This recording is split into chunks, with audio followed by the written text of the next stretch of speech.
Welcome, welcome everyone. So excited to have everybody here. We'll keep on letting everyone join the webinar here for about 10 more minutes. And then I'll do some quick housekeeping notes, a quick introduction for our two speakers today, and then we'll go ahead and get the webinar started right at about 3 to be really respectful of everyone's time. Please note, if you are having any kind of technical issues, if you're having trouble hearing anything coming out of your speakers, if you're having trouble seeing the presentation, you can let us know in the chat box, and a NASPO representative will be with you to see if we can help figure out what's going on. Also, if you will be requiring a UPPCC credit hour for today's webinar, please, once the webinar has concluded, email me, Lori Denhart. My email address is ldenhart, that's D as in David, E, N as in Nancy, H-A-R-T, @naspo.org. I will also put that email address in the chat box a couple of times throughout the presentation, so that way you can grab it if you need it. I'm going to mute myself for a few more minutes while everybody is getting in here, but once again, thank you so much for joining us today.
Welcome, welcome everyone. Thank you so much for joining us today. We're going to give it a few more minutes for everyone to get in and get settled, and we'll be starting right at about 3 o'clock.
All right, everyone, we're going to give it a couple more minutes. We'll start here at about 3:01. That way we make sure that we're giving everybody all the time they need to get on here and get settled. But once again, thank you so much for joining us today.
Thank you so much for joining this NASPO webinar brought to you by the George Cronin Awards for Procurement Excellence. Today, we are having our last edition of the 2019 Cronin Award winners with, drumroll, the great state of New York. We are going to be talking with them about their online file requirement system. As we begin, I just have a couple of housekeeping notes. All lines have been muted for today's presentation. After the presentation, audience members will have an opportunity to ask questions through our Q&A box. And please make sure that you type your questions in there. And at the end of the session, I'm going to go over all of those questions together with our speakers as our time allows. Now, today's webinar is eligible for 1 UPPCC credit hour. To receive your certificate at the end of the webinar, please email me, Lori Denhart, with your request. My email address is ldenhart, that's L, D as in David, E, N as in Nancy, H-A-R-T, at NASPO.org. I'll also put my email address in the chat box so that way everybody can see it there. At the conclusion of today's webinar, you will be asked to complete just a couple survey questions, guys. I promise it's just like 3 or 4 to provide some feedback. I really want to please ask everyone to just take a couple of minutes just to complete that survey. And it really helps us continue to do webinars and make sure that we're giving you guys the information that you need. Now, for today, we are very excited because we have not 1, but 2 fantastic presenters. First, we have Ms. Terry Allen, who is the Assistant Director of Commodities and Services with New York State's Office of General Service and Procurement Services. Terry has over 34 years of experience with the state of New York, specializing in contracts and procurement.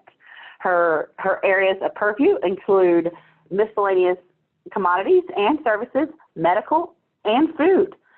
Terry has a master's degree in public administration from the University at Albany Rockefeller College of Public Affairs and Policy. Our second presenter today is Mr. Jamie Newsom. Jamie is the Assistant Director of Commodities and Services, New York State Office of General Services and Procurement Services. He has 19 years of experience in contract administration with the state of New York. His specific areas of expertise include office, education, printing, road materials, traffic safety, moving services. Wow, Jamie, you are really kind of known for it all.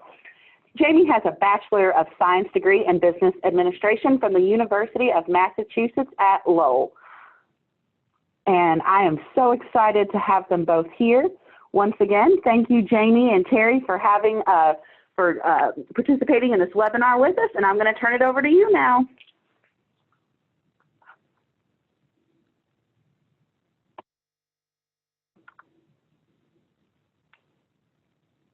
Jamie, Terry, can you guys hear me? I think you may have us on mute.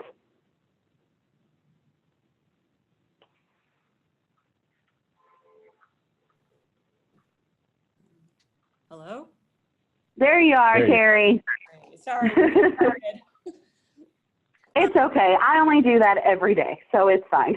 All right, Jamie, Terry, I'm going to turn it over to you guys. Thank you so much. Thank you, Lori. Good afternoon, everyone.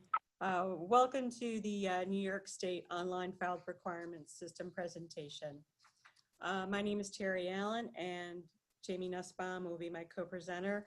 On behalf of our data, road materials, food, and IT teams, I wish to thank NASPO for recognizing their efforts and day-to-day work with our online filed requirements system.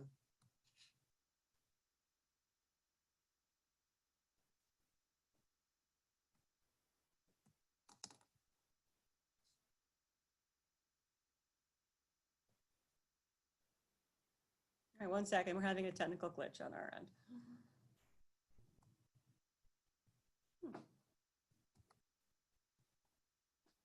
Lori, for some reason, the PowerPoint won't advance. This way. Oh, okay. Oh. We got it. Got it back? Okay. All right. No worries. All right.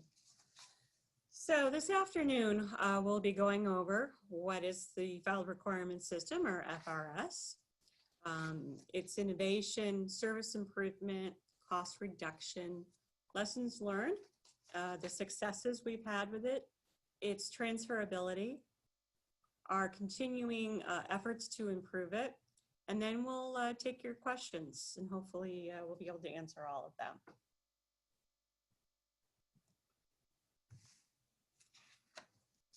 So New York has several filed requirement centralized contracts. A filed requirement is a commitment from an authorized user to New York State Office of General Services, or OGS, to procure a certain product, including the estimated quantity the authorized user intends to procure for a 12-month period. New York State Procurement Services, New York State OGS Procurement Services does centralized contracts on behalf of our almost 8,000 users. And those include state agencies, municipalities, school districts, counties, towns, not-for-profits, and so forth. For many years, OGS has utilized a manual system to obtain the filed requirements from authorized users. And as we'll discuss this afternoon, it was an inefficient process.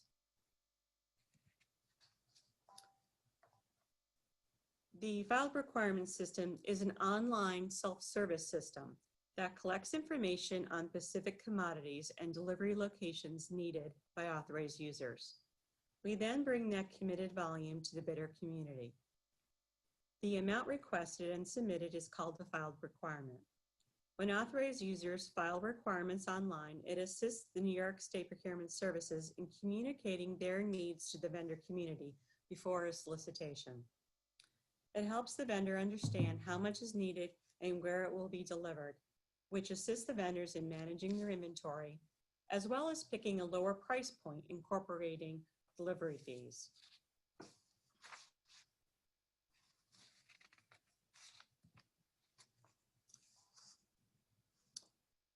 OGS currently has filed requirements for road treated salt, milk, and certain transportation and heating fuels.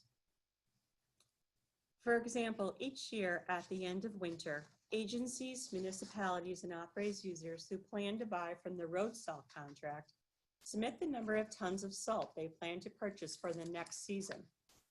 This is referred to as the road salt solicitations filed requirements.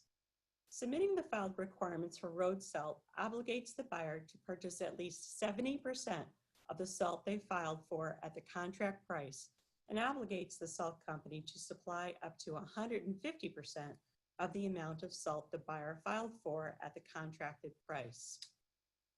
It also includes price escalators kicking in at 120%, 130%, and 150% of a buyer's filed requirements. In 2018, state and local governments and other authorized users filed to purchase approximately 3.6 million tons of salt for the upcoming winter season. This salt was delivered to over 2,000 locations statewide. The amount of salt and the locations were known in advance of the bid to assist the vendors in submitting a price that was competitive and provided savings to the state.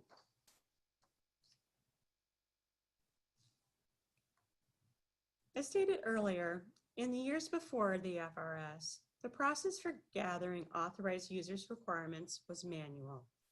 Letters were mailed out to customers requesting the volume of product needed for salt, milk, and fuels, which were then returned to procurement services. The manual process was costly in time and resources and more susceptible to human error when processing product requests. And this obviously led to a lot of frustration for the staff, the bidder community, contract users, finger pointing. Definitely not good. So as a result, we needed to innovate. With assistance from our IT team, we developed the online FRS and started with the road salt solicitation in 2011 and gradually included fuels. The online FRS allows users to input their information to view the previous year's volumes and delivery locations and to enter their current requirements for road salt and fuels. While we have seen some exceptional instances of other states gathering requirements from customers and then making either committed or indefinite delivery, indefinite quantity contracts, we believe our system to be unique. The FRS pre-populates the purchase volume from the previous year when state and local government purchasers log on to commit to a purchase volume for the next year's requirements. Over the last 5 years, this system has saved OGS and our authorized users over $1.8 million in postage, reproduction, mailing, and staff time. We process actual requirements for 14.6 million tons of salt, 150 million gallons of gasoline, 197 million gallons of diesel fuel, 19 million gallons of liquid propane gas, and 153 million gallons of heating, kerosene, bioheating fuels. During that time frame, those volumes were delivered to over 35,000 delivery locations across the state.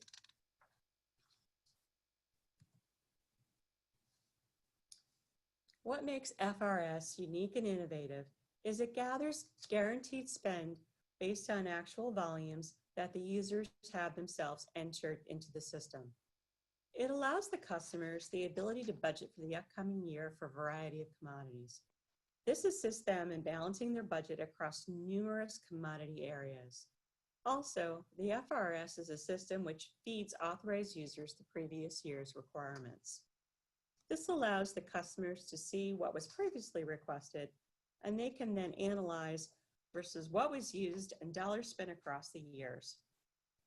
This allows them the ability to view trends across years and better plan for what may be needed in the upcoming year. In addition, this is helpful especially when authorized user staff turnover rates, where previous order information may be hard to obtain.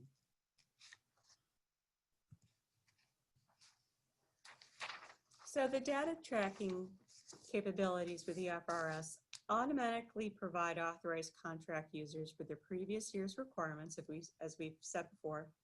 This allows the customers to see what was previously requested so they can analyze both the quantity of commodities used and the dollars spent across the years. It gives them the ability to view trends and better plan for what may be needed in the upcoming year. And as you know, the staff turnover happens especially at customer locations. So the ease of access to information from past years that the system provides is especially helpful to authorized contract users that have experienced staff turnover.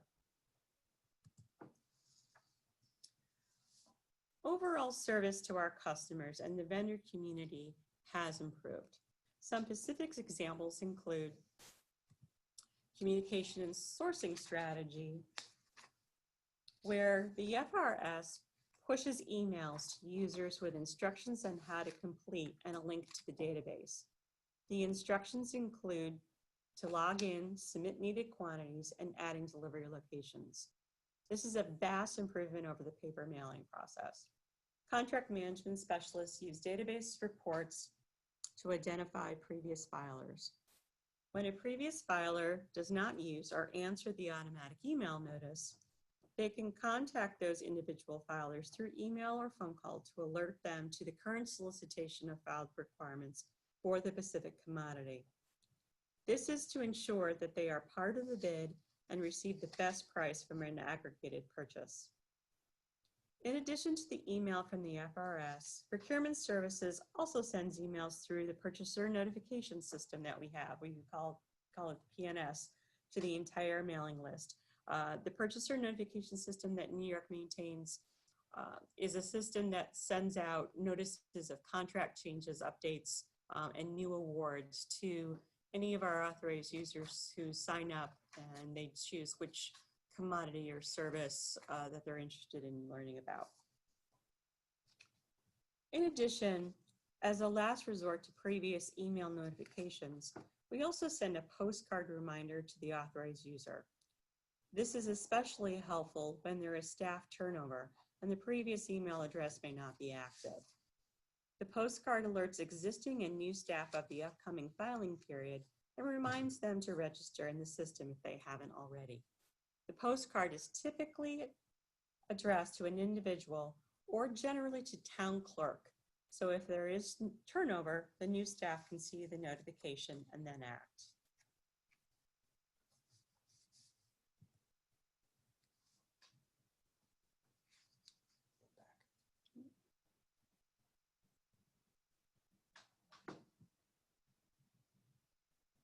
Excuse me one sec. Yeah.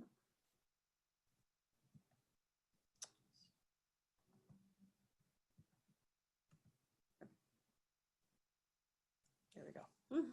Sorry for that. The system also assists the contract management staff in the decision on whether to have a new bid for a needed commodity versus conducting full or partial contract extensions. So overall, there are decisions that have to be made based on market conditions and proposed needed quantities for bid. Adding the quantities needed for procurement assist the contract management staff in which strategy they should undertake each year. If the market conditions are stable and the quantities are the same, sometimes an extension is the best path forward. However, sometimes the opposite is true, and a new bid is needed. Having all or most of the information upfront is extremely helpful. Lastly, the FRS has the ability to run reports. So when the contract managers have the previous filings, they can compare them to the current filings. Contract managers can review to identify missing customers, identify outliers with the filed requirements, and see if there are trends in certain areas of the state regarding the delivery locations. One thing is nice where if the city of Buffalo has asked for 1 million tons of salt in the past, and now they're only asking for 10,000 tons of salt, obviously that's going to draw a red flag, and the contract manager can notify the city of Buffalo to confirm that indeed they really want such a large reduction in road salt.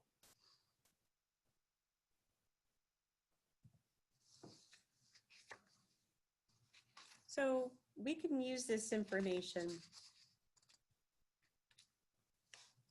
to prioritize the delivery of road salt when there's affected areas. Authorized users can update their account information from the previous year or register if they are not already in the system. This is especially important given staff turnover.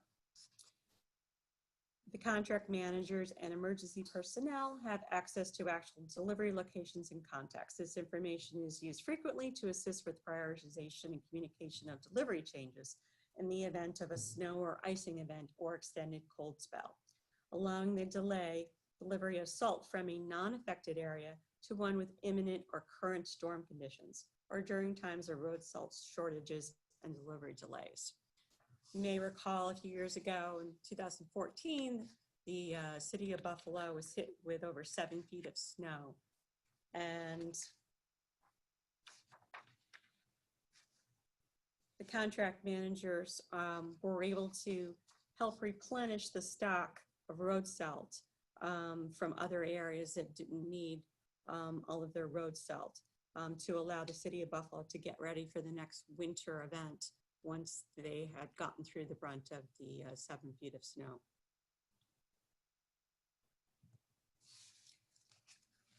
We also do training of the FRS. So last year we had a filed requirements class at our 2019 annual New York GovBuy event that we host every year for authorized users. And this class is available on our website. In addition, we teach filed requirements as part of our annual Power of Purchasing outreach events, which are conducted at various locations across the state.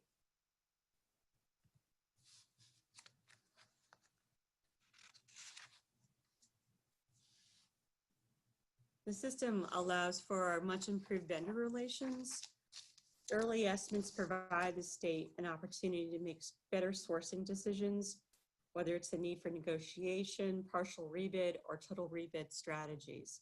Vendors know that procurement services has done an analysis of previous filed requirements and have chosen the best solicitation strategy for their commodity for that given year. It's definitely not a surprise to them.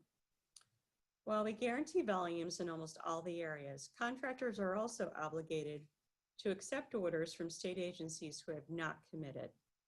For non-state entities who have not filed but need the commodity, the contractor is not obligated to, but can, at their option, provide the commodity. The constant interaction between the contract manager, the customer contacts, and the contractor make the likelihood of supplying to non-filers higher because of the relationship enhancements. It also fosters faster communication of potential supply disruptions, which leads to quicker and more productive discussions about potential solutions.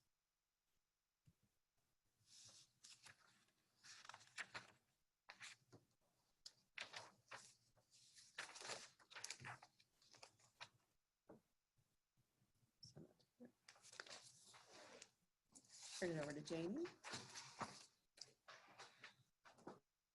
Good afternoon, everyone. This is Jamie Nussbaum, and I'll be handling the second half of the presentation. And I'll begin by discussing cost reductions achieved and requirements processed through the FRS over the last 5 years, some of which were briefly touched on by Terry.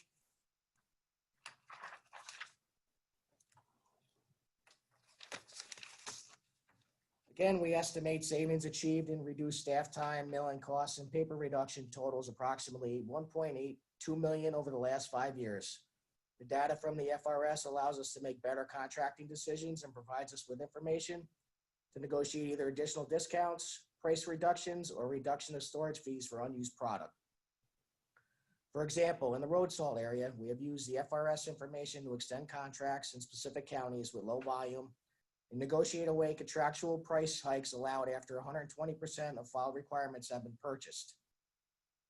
We have also used the information to negotiate the elimination of contractually allowed salt storage fees in those years when users use less than the required 70% minimum of their filed requirements volumes.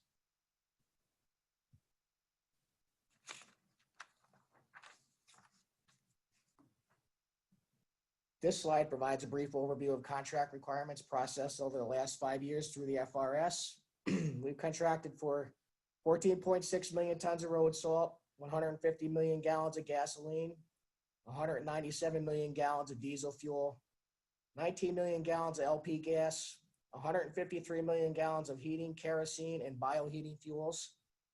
And although not included in these figures, the FRS was also used to process an average of 7 million decatherms of natural gas per year.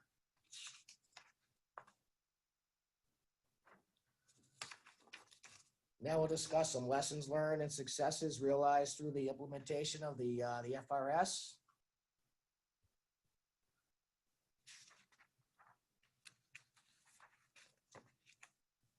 Lessons we've learned. Continued customer relationship management and personal contact with vendors and contract users is needed.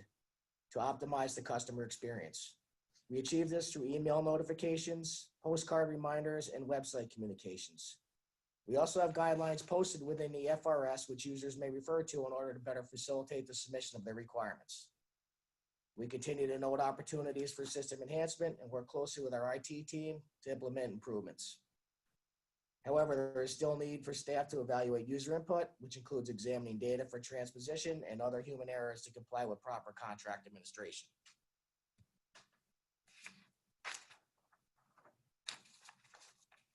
As a unified system for fuels and road salt, the FRS has provided a more consistent and convenient one-stop shopping experience for users. Information on the filing parameters for different commodities housed within the system, reducing user confusion, and users have confidence in knowing they have a continued source of supply.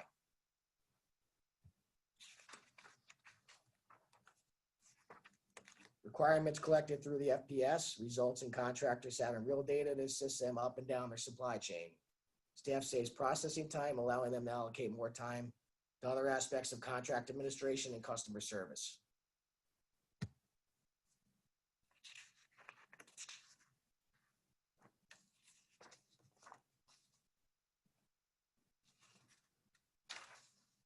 I'm going to discuss the transferability of such a system.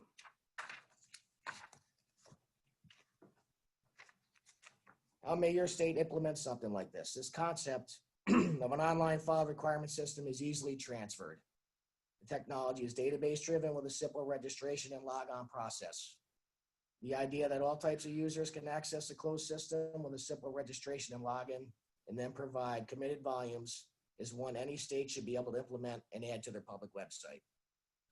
Although we currently use the FRS for the specific types of commodities identified, another state could expand its use to cover a variety of different commodities and services, especially when there's a need to identify and commit to buying what's awarded. In summation, we'll discuss OGS's continuous improvement, benefits of the FPS, and then we'll take some questions.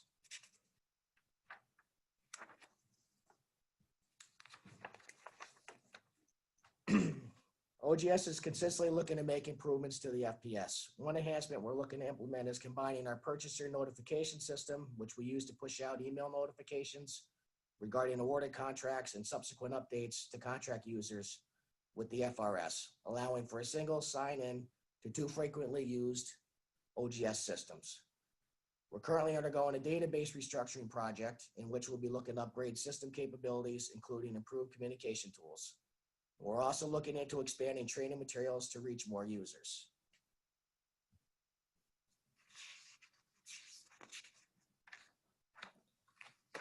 In closing, the FRS saves time, saves money, allows ability to process large quantities of data, provides better insight in the sourcing process, allows for better customer service and vendor relations. The concept is transferable. And improvement of the FRS is based on customer needs and evolving technology.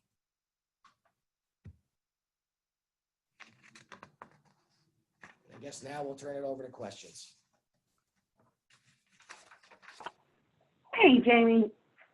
Looks like we've had a couple questions come in from our attendees. Okay, see, our first one wants to know, what were some issues that you experienced that you didn't expect when launching a self-service system? We all know what working with a large amount of, people can be like. Do you have any tips on overcoming those issues? I think we just needed to, getting the word out to people to use it.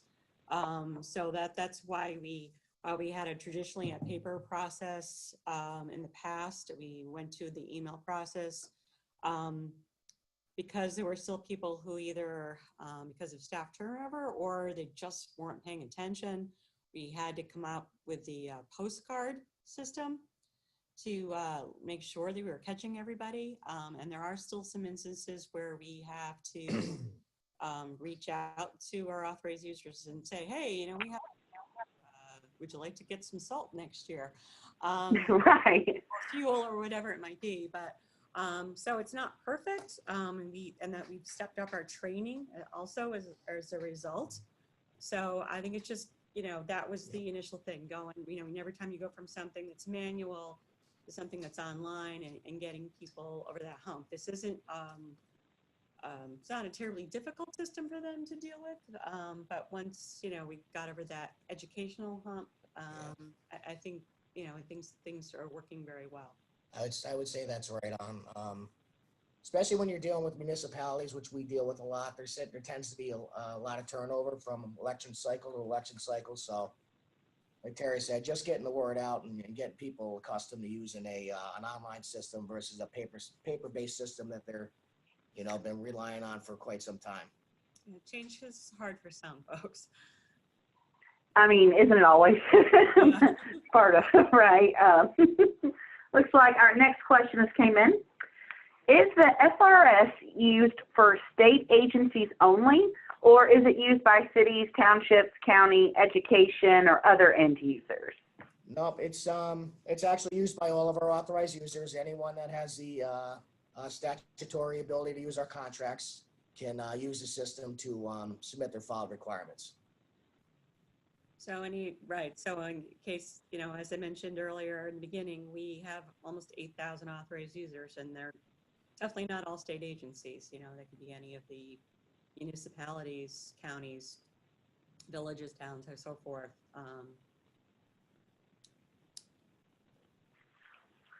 Looks like our next question is coming in, and so this is focusing on the actual FRS system itself. Was this a large undertaking for your tech department to build the entire system, or did you outsource that, the actual building of the FRS? It was done internally. We did not have to outsource it. It was. It's a homegrown system. It's a homegrown system. It was done in Access. Mm-hmm. Very, very interesting. You know, in my former life in state government, I had a homegrown compliance system myself in Access, so I'm pretty familiar with that. Let me see here. Looks like we have another question. Wanting to know, so all this data that you've been able to collect from the online system, right? What all have you been able to do with it besides what you touched on today? And by that specifically, have you seen improvement ripple effects in other areas? And if so, what are those areas? Well, right now we're only using it for fuel and road salt. Having access to fresh data has been very beneficial for us. I think Terry touched on this in her presentation a little bit. Allows us to make better informed sourcing decisions. Mm-hmm. We also use the data, obviously, for our estimated bid quantities. Mm-hmm. And it's good to have the history too, like Terry said, when you can find the anomalies, when you know what I mean. When we go through the data, we compare you know, year to year, and you know, it immediately can tell if there's disparities, if someone might have, you know, earned when they submitted their filed requirements. So it's easy. It makes it a lot easier for us to manage the data in real time. Now, out of curiosity, and this is my own question, have you seen improvement from the vendor side? I mean, I'm sure because you are, you know, able to have such kind of up-to-date information that you would see some vendor relationship improvement. What's that been like? Well, yeah, I mean, one of the things I don't think I touched on is that having the committed volumes does definitely improve our vendor relation for them to schedule delivery and logistics, and having more control over their supply chain. Of course. So area of salt, to supplement their own drivers, they use a fleet of independent truckers who during the non-winter months deliver road materials. So having real volumes in the solicitations based on the filed requirements we receive via the system provides contractors the opportunity for supply chain management improvements, specifically getting commitments from delivery companies who can plan their work and keep drivers employed in the winter time. Absolutely. I mean, it sounds like that's actually it's enabling you guys to give back to multiple levels and outlets to the great state of New York. That's great. That's wonderful. Let's see here. Does anybody else have any other questions? It looks like I've went through all of them that came into the box. Anybody else have any other questions? We'll give it just a minute, guys. Sometimes it takes it a second.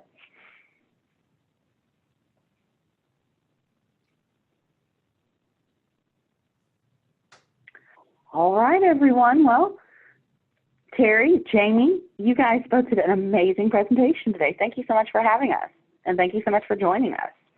And to everyone for joining the webinar today, thank you so much. I really appreciate that. Make sure you stay tuned for our 2020 Cronin winners, which will, of course, be announced after our annual conference this year in August. And I look forward to seeing everyone and working with everyone further as we go through this next year of projects.